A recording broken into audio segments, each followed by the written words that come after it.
हमारे पास में सबसे पहले क्या दे रखा है, ये एल्वुलाई दे रखी है। ये हो गया एल्वुलाई, जो किसमें हमारे पास में प्रेजेंट होती है, लंग्स में प्रेजेंट होती है। वो किसमें जाएगी हमारे पास में, ब्लड वेसल्स के थ्रू हमारे पास किसमें जाएगी, हार्ट में जाएगी। ठीक है, और उसके बाद जो है हार्ट से हमारे पास कहाँ जाएगी, बॉडी टिश्यूज के पास में जाएगा।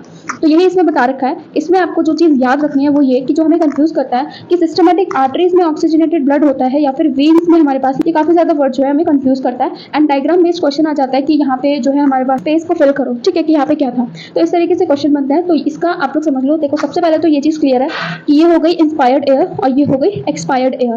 ठीक है, ये क्या है, एल्वुलाई है।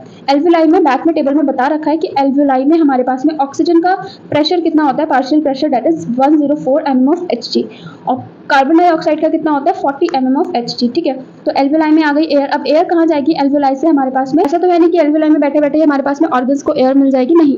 क्या होगा यहाँ से कि एल्वुलाई से हमारे पास कहाँ जाएगा, हार्ट में जाएगा, और हार्ट के थ्रू हमारे पास अलग अलग पार्ट ऑफ द बॉडीज में जो है ब्लड ट्रांसफर होता है, और ब्लड के थ्रू हमारे पास क्या जाएगा, एयर जाएगा। ठीक है, तो यहाँ से क्या होगा, अब जो ये कार्बन डाइऑक्साइड है या फिर जो ये ऑक्सीजन है, ये हमारे पास कहाँ चलेगी, यहाँ पे आ गई हार्ट में।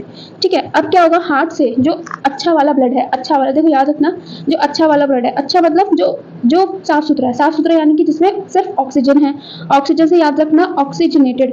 ठीक है, तो वो किसमें होता है, आर्टरीज में होता है। ए फॉर अच्छा वाला blood and A for arteries. ठीक है, तो याद रखना कि सिस्टमेटिक आर्टरी, अब देखो हमेशा चीजें सिस्टमेटिक वाली ही अच्छी लगती है, तो याद रखना कि सिस्टमेटिक आर्टरीज में हमारा क्या होता है, ऑक्सीजनेटेड ब्लड हमारे पास में प्रेजेंट होता है।